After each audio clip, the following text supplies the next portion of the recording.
Hello students, welcome to the English class. Today we shall study a humorous account penned by a talented essayist Robert Litt. So let's begin. We start with the author. Without Glasses is written by Robert Wilson Lind. He was an Irish writer, a delightful essay writer, an editor of poetry and a strong Irish nationalist. He was born on 20th April 1879 in Belfast, Ireland in UK and died on 6th October 1949 in London. Robert was one of the greatest essayists of the 20th century. His contribution to the English prose is memorable. He is loved for his delightful humor. Without Glasses is one such humorous description of the problems a person faces when he loses his glasses for a few days. Now, let's listen to the explanation of this account.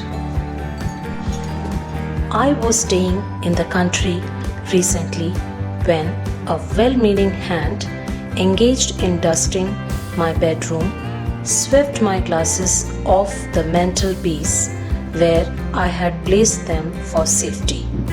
The culprit, an elderly man named Potter, his face full of kind-hearted misery, brought the fragments to the lunch table, holding them at first behind his back and saying, "I have a confession to make."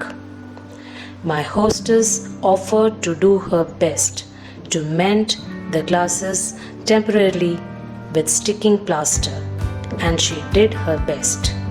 That is the best that can be said for her effort. The author was staying with his friends in a farmhouse. One day his servant named Potter, while dusting the mantelpiece, mantle is a narrow shelf above the space in a room where a fire goes, also known as chimney piece, or we can say it's a part of a frame that surrounds the fireplace. The author had placed his glasses there for safety. So while dusting, Potter, his servant, accidentally knocked the glasses off the shelf, causing them to break. Now he felt miserable and apologetic. He brought the fragments, means the broken part of the glasses, to the author and apologized immediately after the mishap, saying he had a confession to make. Now the hostess offered to do her best to mend the glasses as well as she could. I tried to read with the bandaged spectacles, but I had never read long till I was aware of a certain sagging of the frame on the bridge of the nose, and the whole thing came in two. Again, it is impossible to read with much pleasure if one is on the lookout all the time, ready to catch the two halves of one's spectacles on the way from one's nose to the floor. As a result, I spent a miserable weekend surrounded by books and newspapers that I wished to read. I was almost as helpless as a blind man. I tried to work out a crossword puzzle with the help of a magnifying glass, but I had to give it up in despair. It was quite impossible to read the numbers in the telephone directory. I ultimately found that it was possible to read books I already knew slowly through an eyeglass, and turned from the newspapers to Hamlet. A pretty pass, was it not, to which Potter's zeal as a duster had brought me. The author tried with great fortitude or courage and patience to read with the specs mended by his hostess, but could not overcome his inability to read.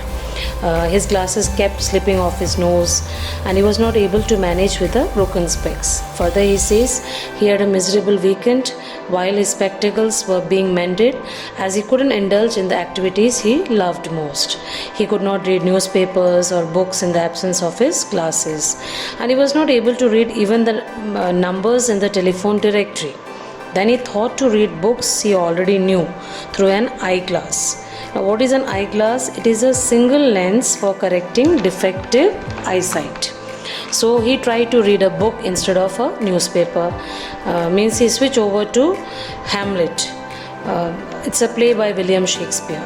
So the author was really in a difficult state that time. This inability to read with the naked eye is one of the curses attached to long sight. As a boy, I was rather vain of my long sightedness and felt inwardly boastful when I was able to read lettering at a great distance than anyone else in the company. Little did I know that if one can see things at a long distance in childhood, one is punished by being unable to see things at a short distance in middle age. When he was a child, he was inwardly means secretly boastful of his ability. Boastful means proud of his ability to read words far away, like signboards and all. Actually, the author was suffering from hypermetropia or long-sightedness. It is a common eye condition where nearby objects appear blurred, but vision is clear when looking at things further away. So by the time he reached middle age, it became necessary for him to wear the specs. It is only in the last year or two that I have taken to wearing reading glasses, but I suspect that I ought to have begun wearing them 20 years ago. I was actually sent to an oculist towards the end of the war and ordered to wear spectacles, but nothing came of it. He was a very charming man who kept making me look through various lenses at radiating lines, letters of the alphabet, and so forth, and asking me, "Do you see better now?" Till, weary of saying no, I said yes in order to please him. Though he had been prescribed glasses 20 years earlier by an oculist, but he gave up wearing because of many reasons. Oculists are physicians specialized in eye and vision care. They have all kinds of devices to help them test the sight of a patient. The most common and frequently used method is to make the patient look through several different lenses at letters of the alphabet and gaze which one. The combination of lenses helps them see best. So after the test, the author was ordered to wear specs. Having procured a pair of pince-nez spectacles, I went out into the world with them, and they fell off and were shattered on the pavement. I bought another pair and they fell off and were shattered on the study floor. I bought another pair and they fell off and were shattered on the office stairs. Concluding that the bridge of my nose was ill-built for the purpose of wearing pince-nez, I ordered a pair of glasses which could be fastened behind the ears with a sort of wire. I had not worn them for a week when I found that they were tearing my ears to pieces. I put them away in a drawer and discovered that I could read and see as well, if not better, without them. And I never wore glasses again until about 2 years ago. After getting a pair of pince-nez specs, he went out with them, but his glasses kept slipping off his nose and breaking on the pavement, on the staircase, in his study. So he tried different types of glasses or visual aids, but he found that the bridge of his nose was not suited for wearing them. It also kept hurting his ears, so finally he gave up wearing them.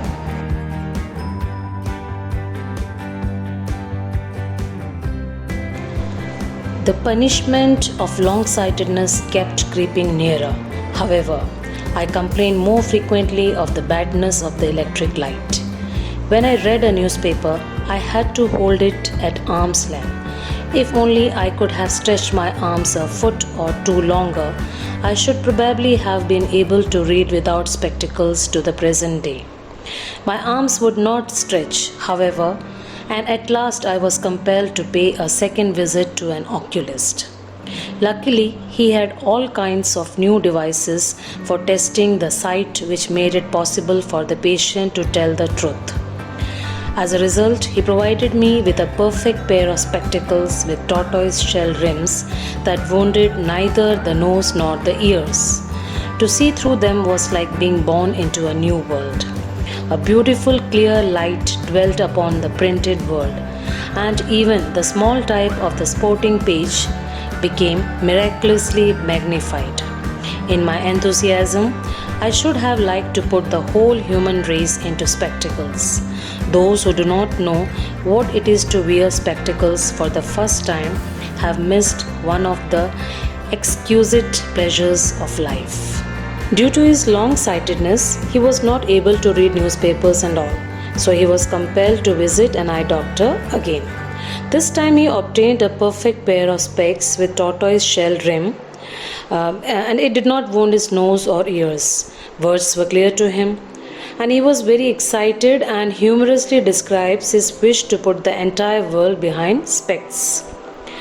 The exquisite pleasure of life the author refers to is gaining the ability to see properly when wearing a pair of specs for the first time.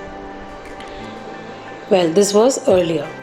I experienced this pleasure over again this week when I got back my mended spectacles from the optician. My heart leaped up when I beheld through them something even better than a rainbow, the print of a newspaper. For some days I had been a frustrated man, unable to read comfortably anything but the headlines, compelled to pass the time listening to wireless programs, tempted to go to films that I did not want to see, helpless except in the company of talkative friends. The truth is, a man without spectacles is only half alive. In theory, I suppose a man ought to be able to sit down and think, but I cannot sit down and think unless I have a book in my hand. I do not need to read the book, but I need to know that I could read the book if I wish to do so. If I cannot, I am irritated, feeling cut off, an alien in the civilized world. How our ancestors endured life before the invention of spectacles, I cannot conceive. Potter reduced me to their level for a day or two. He felt the same pleasure when he got back his mended specs from the optician. During the days the author did not have his specs, he could only read the headlines in the newspaper. He passed the time listening to radio programs and was happy to engage in the company of his more talkative friends, since that did not require the use of glasses. The writer felt like an alien in the world of the learned. It was very difficult to deal with vision problem, and once he got his viewing aid back, it was difficult to resist his desire of putting the entire human race into his vision, and to suppress the praise for the brilliance of every single object that came within the span of his view. And it was really very difficult to to think of how our ancestors endured. Endured means suffered life before the invention of the spectacles. So this section has been included to help us to understand the importance of sight and how glasses have enabled us to function smoothly and continuously despite the poor eyesight. So this lesson is a humorous description of the problems a person faces when he loses his glasses for a few days. Hope everything is clear. Thank you for watching.